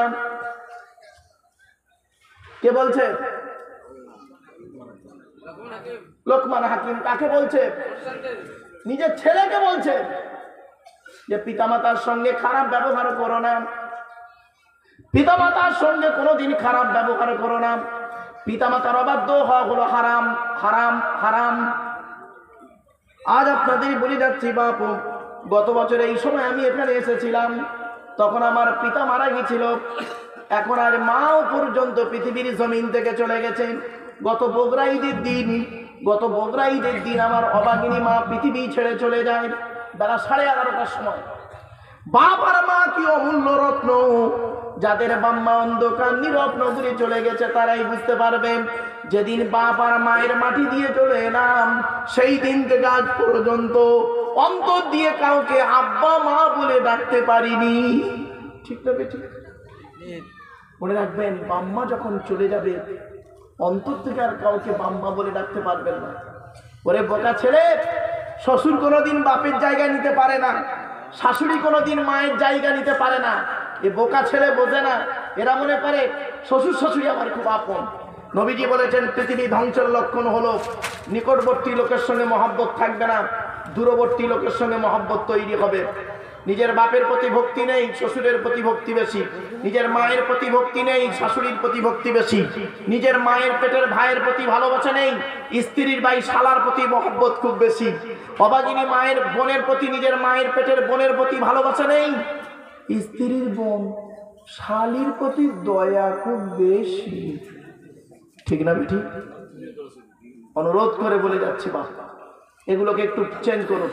তাই আল্লাহ পাক বলছেন, ওয়াসাইনাল ইনসানা বিওয়ালিদাইহি হামালাতহু উম্মুহু ওয়াগনান আলা ওয়াগনিন। তোমরা তোমাদের বাপ আর মায়ের সঙ্গে ভালো ব্যবহার করবে। কেন করবে? তোমাদের মা কষ্টের পর কষ্ট, কষ্টের পর কষ্ট নিয়ে তোমাকে গর্ভে ধারণ করেছেন, দুনিয়ার মুখটা বড় কষ্ট করে দেখিয়েছেন, শুধু দুনিয়ার মুখ দেখিয়ে ছেড়ে দেয়নি। অফিসালুহু ফি আমাইনি, 2 বছর তোমাকে দুধ পান করিয়েছেন। আনিশকুরুনি ওয়া লিওয়ালিদাইক, সুতরাং তুমি শুকরিয়া আদায় করো আমার, আর তোমার বাপ আর মায়ের শুকরিয়া আদায় করো। বাপ আর মায়ের কৃতজ্ঞতা যাপন করো যে হ্যাঁ আমার বাপ আমাকে এই করেছে, মা এই করেছে। সন্তান এইটুকুও করে না। ঠিক না বেঠিক? আজ বলে যাচ্ছি, বাপ আর মায়ের ঋণ জীবনে শুধতে পারবেন না।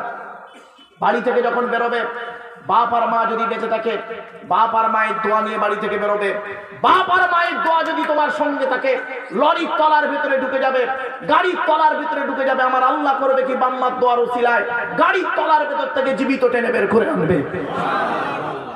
বন্ধু, বাম্মা এমন জিনিস, জীবনে কোনোদিন বাম্মাকে কাঁদাবেন না। একজন পুরুষ 4 জনকে খুশি করলে জান্নাতি। আলোচনা যখন এলো তাফসীরের মধ্যে কথা বলবো, 4 জনকে খুশি করলে জান্নাতি। কজন? 1 নাম্বার, তুমি তোমার রবকে খুশি করো যুবক। 2 নাম্বার, তুমি তোমার নবীকে খুশি করো। নবী যেভাবে খেয়েছেন, নবী যেভাবে চলেছেন, নবী পথকে অনুসরণ করো, নবীর সুন্নতকে বাস্তবায়ন করো। শুধু মুখে সুন্নত সুন্নত করে চেল্লালে হবে না, কাজে পরিণত করে দেখাতে হবে। ঠিক না বেঠি? খালি নবী নবী করে মুখে চিল্লাচ্ছ আর অন্তরে আব্দুল্লাহ ইবনে উবাই মুনাফিকের মতো কাজ করে যাচ্ছ। এটা নবীর ভক্ত বলে না, নবীর প্রতি ভক্তি করা হলো না, এটা নবীর প্রতি প্রতারণা করা হলো। ঠিক না বেটি? মুখে আল্লাহ আল্লাহ বলি, আল্লাহ আল্লাহ আল্লাহ আমাদের বিশ্বাস, আল্লাহকে 100% বিশ্বাস করি, আর কাজে যখন পরিণত করছি তখন আল্লাহকে 100% বিশ্বাস করি না। ঠিক না বেটি? বিপদে পড়লে আল্লাহকে ডাকি, বিপদ থেকে উদ্ধার হয়ে গেলে বলি ডাক্তার তুমি ছিলে বলে আমার বউ বেঁচে গেছে, নইলে মরে যেত। ঠিক না বেটি?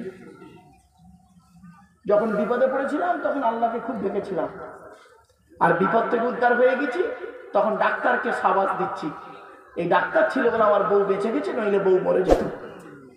বাঁচানোর মালিককে, এটা মাথায় রাখুন। দেখলেন, মুখে আল্লাহ আল্লাহ বলি, অন্তরে প্র্যাকটিক্যাল করি না। তো মুখে নবী নবী নবী নবী করে চিৎকার করি, নবী যেভাবে খেয়েছে সেভাবে কোনোদিন খাইনি, নবী যেভাবে মানুষের সঙ্গে আচার আচরণ করেছে সেইভাবে কোনোদিন ব্যবহার করিনি, আর মুখে নবী নবী করে চিৎকার করেছি। এটা হলো নবীর সঙ্গে প্রতারণা করা ছাড়া অন্য কিছু নয়। চলুন এগিয়ে যাই। এরপরে আল্লাহ পাক বলছেন, ইলাইয়াল মাসির, আমার কাছে তোমাদের ফিরে আসতে হবে, আল্লাহর কাছে ফিরে যেতে হবে। আপনাদের সকলকে আমাকে আল্লাহর কাছে ফিরে যেতে হবে। এরপরে একটা মারাত্মক কথা বলছে, শুনে নিন, শুনলে অবাক হয়ে যাবেন। এতদিন বক্তাদের কাছে শুনেছেন বাম্মার সেবা করতে বলেছে আল্লাহ, তাই তো নাকি? আরে ভাই বলুন না, কিন্তু বাম্মার কথা অমান্য করতেও আল্লাহ বলেছে। আমি আপনাদের প্রথম বছর যখন ওয়াজ করেছিলাম মনে আছে কি? আপনাদের বলেছিলাম শুকরের গোশত খাওয়া হারাম, আবার শুকরের গোশত খাওয়া জায়েজ। মনে পড়ছে? প্রথম বছর এই আলোচনাগুলো করেছিলাম। মিথ্যা কথা বলা হারাম, আবার মিথ্যা কথা বলা জায়েজ। মদ খাওয়া হারাম, আবার অনেক ক্ষেত্রে মদ খেয়েও ফেলেছি। তবে স্থান কাল পাত্রভেদে নেগেটিভ পজিটিভ প্রত্যেক জিনিসের আছে। এই ইউটিউবওয়ালারা ভুলভাল যেন ছেড়ে দিবেনি বাবা। এই ইউটিউবওয়ালারা মাঝে মাঝে কি করে জানেন? আমার এই বক্তব্যকে কাটিং করে, যেই বলেছি মদ খাওয়া যায়, এরা ওইটা কাটিং করে ছেড়ে দিল। আর কিছু বক্তা আছে পশ্চিমবাংলা বাংলাদেশে, দেখবেন খালি ওই কাটিংটা নেবে, নিয়ে খালি ফতোয়া দেবে। ওর বউ এই হয়েছে, ওর অমুক হয়েছে, তুমুক হয়েছে, ওই ফতোয়া ফতোয়া হচ্ছে। ও তো গোড়াটাই শোনেনি, এ টু জেড শোনেনি, ব্যাস ফতোয়া দিতে শুরু করলো। এই জন্য মাইকের সামনে এসে কিছু বলার নাম বক্তা নয়। তিনটে জিনিস কোনোদিন ব্যাকে আসে না। এক নাম্বার, ধনুক থেকে তীরটা বের হয়ে গেলে ওই তীরটা আর কোনোদিন ব্যাকে আসে না। দুই নাম্বার, দেহ থেকে আত্মাটা বের হয়ে গেলে ওটা আর পৃথিবীতে কোনোদিন রিটার্ন দেওয়া হয় না। তিন নাম্বার, জবান থেকে কথা বের হয়ে গেলে ওটা আর কোনোদিন ব্যাকে আসে না। মনে রাখবেন, 1 ঘন্টা লেকচার দিতে গেলে 3 ঘন্টা স্টাডি করতে হবে। 1 ঘন্টা লেকচার দিতে গেলে 3 ঘন্টা স্টাডি করতে হবে। এই সূরা লোকমান গত বছর এখান থেকে যাওয়ার পর থেকে নিয়ে আজকের গাড়িতে আসা পর্যন্ত এই সূরা লোকমান যে কত ভার যে পড়েছি, তাফসীর ব্যাখ্যা, কোন কোন তাফসীর কি বলেছে, এ কি বলেছে, ও কি বলেছে, সে কি বলেছে, কি কথা বললে এর বাজে নেগেটিভ ধারণা হবে না মানুষের, কমেন্ট করবে না উল্টো পাল্টা, খুব চিন্তা ভাবনা করে আলোচনা করতে হয়। বাবা 26 খানা আলোচনা তাফসীর, 26টা কিতাবের রেফারেন্স নিয়ে এই তাফসীর 1 বছর ধরে এই সূরা লোকমানের আলোচনা করে এখানে পড়াতে আসা, এই তাফসীর করতে আসা এত সহজ জিনিস নয়। ওয়াজ বললে না, ওয়াজ বললে একটা কেসা কাহিনী ধরলে 2 ঘন্টা চলে যাবে, ঠিক না বেটি? ওটা তো সহজ করা, কিন্তু কোরআনের আলোচনা হলো কঠিন। চলুন, আপনারা এতদিন শুনেছেন বক্তাদের কাছে বাম্মার খেদমত করতে হবে, তাই তো? এখানে এবার আসছে বাম্মার কথা অমান্য করতে বলেছে আল্লাহ।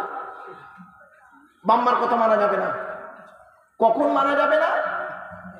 যখন বাপ আর মা আল্লাহ নবীর বিরুদ্ধে যখন কথা বলবে, কখন কখন আল্লাহর নবীর বিরুদ্ধে যখন বাম্মা কথা বলবে, ওই বাম্মার কথা মানবে না। তবে বাম্মার সঙ্গে খারাপ ব্যবহার করা যাবে না। আবার বলছি, ভালো করে এই ভুলটা সংশোধন করে নিন। ভুল ব্যাখ্যা করবে না, ইউটিউবওয়ালারা বাবা উল্টো পাল্টা ছাড়বে না, ভালো করে বুঝে শুনে ছাড়বে। আল্লাহর কথা আল্লাহ বলেছেন বাম্মাকে মানতেই হবে, আবার আল্লাহ বলেছে বাম্মার কথা মানবি না। কখন মানবো না বাম্মার কথা? যখন বাপ আর মা আল্লাহ নবীর বিরুদ্ধে কথা বলবে, তখন বাম্মার কথা মানা যাবে না। আল্লাহ বলছেন তবে বাম্মার সঙ্গে খারাপ ব্যবহার করবে না, ভালো ব্যবহার করতো, কিন্তু বাম্মার কথা মানবো না। দুটো উদাহরণ দিই, দেবো? তবে তো বুঝবেন কি বাম্মা আল্লাহর বিরুদ্ধে বলছে। এই যুবক ছেলে, তুমি বিবাহ করবে একটা মেয়েকে, তুমি বিবাহ করবে একটা মেয়েকে, ধরো পাঁশকুড়ার মেয়েকে বিয়ে করছো, কথাবার্তা ফাইনাল। মেয়েটি খবর নিয়ে তুমি দেখলে খুব গরিবের মেয়ে, আমার ভাষা বুঝতে পারছেন, গরিবের মেয়ে। তোমার বাপ আর মা করছে কি, মেয়ের বাপের কাছ থেকে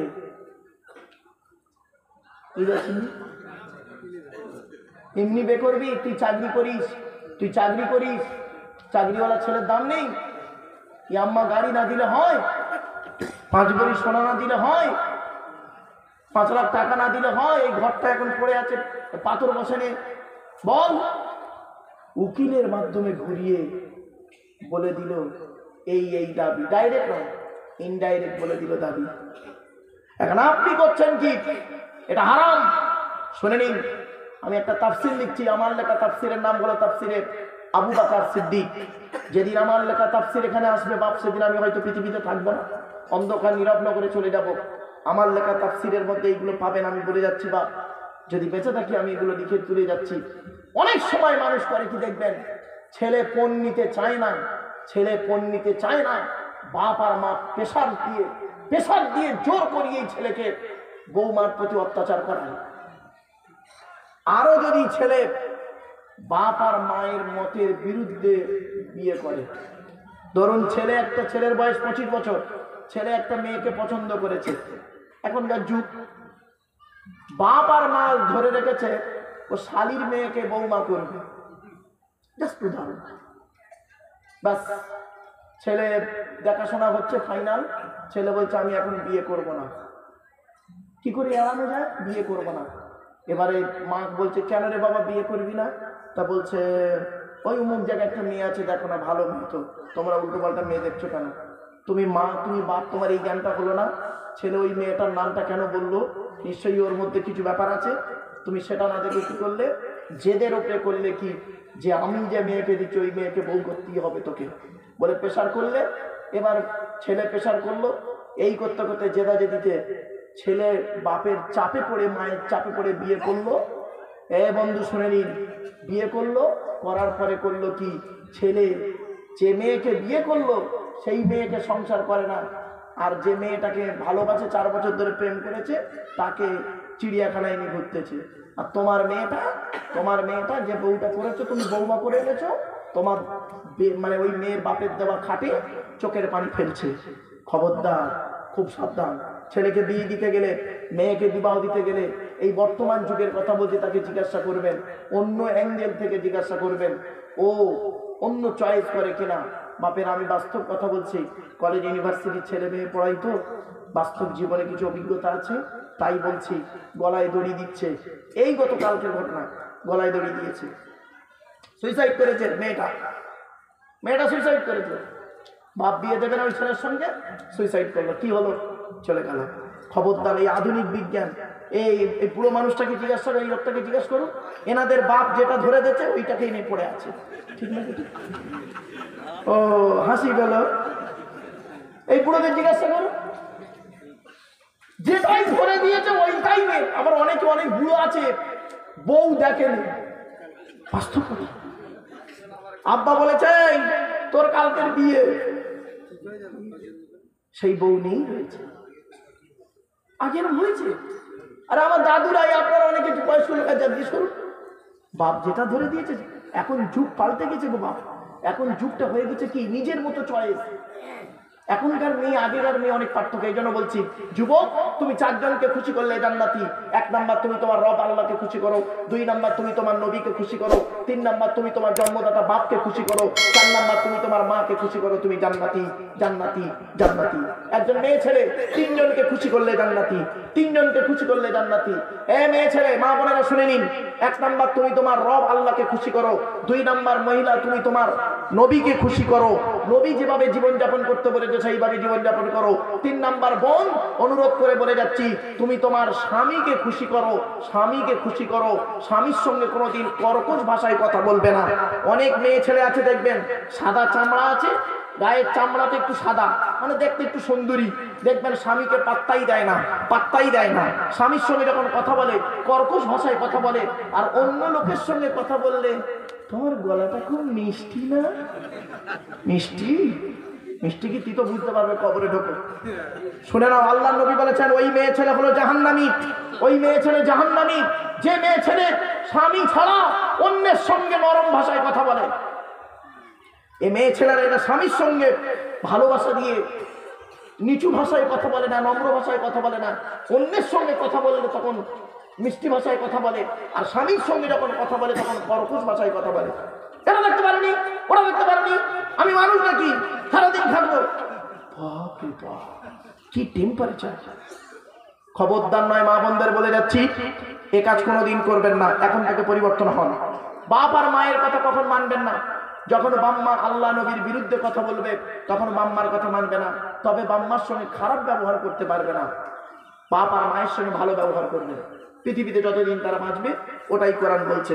ওয়া ইন জাহাদাকা আলা আন তুশরিকা বিমা লাইসা লাকা বিহি ইলমুন ফালা তুতিহুমা ওয়া সাহিবহুমা ফিদ দুনিয়া মা'রুফা ওয়াত্তাবি সাবিলা মান আনাবা ইলাইয়া সুম্মা ইলাইয়া মারজিউকুম ফাউনাব্বিউকুম বিমা কুনতুম তা'মালুন। এর বাংলা মানেটা শুধু শুনুন। ওয়া ইন জাহাদাকা, যখন তোমাকে কি করবে তারা দুজন, কারা? বাপ আর মা। বাপ আর মা যখন তোমাকে বলবে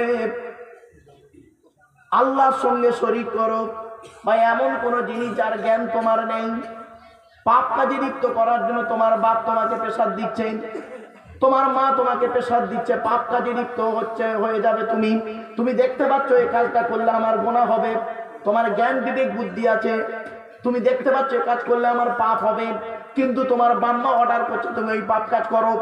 খবরদার, তুমি ওই কাজটা করবে না। আল্লাহ বলছে মা লাইসা লাকা বিহি ইলমুন, যার জ্ঞান তোমার নেই, যার সম্পর্কে তোমার আইডিয়াই নেই, তোমার বাম্মা বলছে যে এই কাজটা করো, তুমি জানো না, কিন্তু পাপ কাজ হয়ে যাচ্ছে সেটা। সঙ্গে সঙ্গে আল্লাহ বলছেন ফালা তুতিহুমা, সুতরাং ওই দুজনের কথাগুলো মানবে না। আর ওয়াসাহিবুহুমা ফিদ দুনিয়া মা'রুফা, পৃথিবীতে যতদিন বাঁচবে তাদের সঙ্গে কোনোদিন খারাপ আচরণ করবে না। কি বুঝলেন? খারাপ আচরণ করা যাবে না বাম্মার সাথে, তাদের কথা মানবে না ঠিকই, যদি তারা খারাপ কাজে লিপ্ত করে।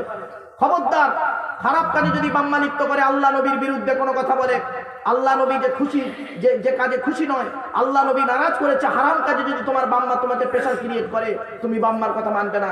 এতে আল্লাহ গুনাহ দেবে না, পাপ দেবে না, বাম্মা অভিশাপ দিলেও আল্লাহ কবুল করবে না। কিছু বুঝতে পারছেন?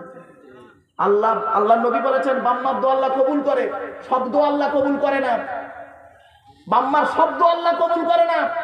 তা বলে এই নয় তোমার বাপ তোমাকে প্রেসার দিতে তোর বউটাকে মারধর কর। কিছু শ্বশুর শাশুড়ি আছে দেখবেন, কিছু ছেলের বাপ আছে এখানে বসে আছে দেখবেন, ছেলের মা আছে দেখবেন, বৌমাকে যদি ছেলে মারে খুব খুশি হয়, হ্যাঁ এই হলো ছেলে, এই হলো ছেলে। খবরদার নয়, খবরদার নয়। স্ত্রীর পিতামাতার গালি দেওয়া হারাম, স্ত্রীর পিতামাতা গালি দেওয়া হলো হারাম। খবরদার নয়, খবরদার, স্ত্রীর পিতামাতা শ্বশুর শাশুড়িকে গালাগালি করবেন না, হারাম, নবীজি নিষেধ করেছেন। এসব তো আলোচনা আমরা করি না, এসব বস্তু করি না। আর একটা কথা বলে যাচ্ছি মা বোনেদেরকে, এখানে এর পরে আর মা বোনেরা আলোচনা করতে পারবো না, তাই বলে দিচ্ছি। এই মা বোনেরা শুনে নিন, আল্লাহর নবী বলেছেন ওই মেয়ে ছেলে হলো জাহান্নামী, ওই মেয়ে ছেলের প্রতি আল্লাহর লানত গজব পড়বে যে মেয়ে ছেলে বিনা কারণে স্বামীর বিছানা ছেড়ে দিয়ে অন্য বিছানায় রাত কাটায়। স্বামীর বিছানা ছেড়ে দিয়ে অন্য বিছানায় যে মেয়ে রাত কাটাবে সারা রাত আল্লাহর ফেরেশতারা ওই মেয়েটির জন্য অভিশাপ দেবে। খবরদার মা বোনরা, স্বামীর বিছানা ছেড়ে দিয়ে অন্য বিছানায় রাত কাটাবেন না। এই ধরনের মেয়ে এখন বেশ কিছু বের হয়ে গেছে, যেটা আমি পেয়েছি, খবর আমার কাছে এসেছে। এই ধরনের মেয়েদের বয়স হলো 45 থেকে 70-75 মধ্যে। স্বামীর বয়স 80 বছর, বুড়োর বয়স 80, বুড়ির বয়স 70। 70 বছরের বুড়োর পাশে আর ঘুমায় না। বুড়ো হার্টের রুগী, প্রেশারের রুগী, কখন মরে কখন বাঁচে তার কোনো ঠিক নেই। বুড়োর কোনো খবর রাখে না। বুড়ো কোথায় ঘুমাচ্ছে খাচ্ছে খবর নেই। বুড়ি কি করছে দেখবেন, ঘরের ভিতরে ঘুমায়, খাটের উপরে ঘুমায়, তসবিহ নিয়ে থাকে, তাহাজ্জুদের নামাজ পড়ে, নাতিকে নিয়ে ঘুমায়। তো তাহাজ্জুদের নামাজ আল্লাহ কবুল করবে না, তো তাহাজ্জুদের নামাজ আল্লাহ কবুল করবে না। বাস্তব কথা বলে যাচ্ছি বাবা, খারাপ ভাববেন না। এই ওয়াজটা আমি মুর্শিদাবাদে করেছিলাম, জানেন, মুর্শিদাবাদে করেছি আমি। এই ওয়াজটা করার পরেই দেখে একটা 85 বছরের বুড়ো পেছন দিক দিয়ে উঠে তকবীর দিচ্ছে, না রয় তকবীর আল্লাহ বলতে, না রয় তকবীর আল্লাহ বলতে। 85 বছরের বুড়ো খুশি হয়েছে। তা আমি ব্যাপারটা বুঝতে পারিনি। ও যখন তকবীর দিচ্ছে, ওর পাশে একটা ওরই সমবয়স একটা বুড়ো বলছে, এবার তুই তকবীর দিচ্ছিস কেন? তখন ওই বুড়োটা বলছে, 25 বছর বুড়ি আমার পাশে ঘুমোয়নি, বুঝতে পারেনি না? 25 বছর বুড়ি আমার পাশে ঘুমায়নি। বাপেরা, এই মা বোনেরা শুনে নিন, আর একটা কথা বলে যাচ্ছি, প্রাসঙ্গিক এলো যখন বলে দিচ্ছি। মা বোনেরা, আল্লাহ নবী বলেছেন ওই মেয়েটি হলো জান্নাতি, ওই মেয়েটি জান্নাতি, ওই মেয়েটি জান্নাতি। যে মেয়েটির স্বামী বাজার থেকে এলো আর স্ত্রী যদি ওর স্বামীকে হাসাতে পারে, খুশি করতে পারে, ওই স্ত্রী হলো জান্নাতি। জোরে বলুন সুবহানাল্লাহ। এই ওয়াজটা করে যে আমি কি ফেঁসে গেছি আপনাদের আর কি বলবো। আমি এই ওয়াজটা করেছি, কোথায় করেছি আমার মনে নেই। এই ইউটিউবওয়ালারা এখনো ওয়াজটা এখন ছেড়ে দেয় পৃথিবীতে। কয়েকদিন আগে একটা মেয়ে ছেলে আমাকে ফোন করেছে, হঠাৎ ফোন এসছে, হ্যালো, ওদিক দিয়ে মেয়ে ছেলের গলা, আসসালামু আলাইকুম হুজুর।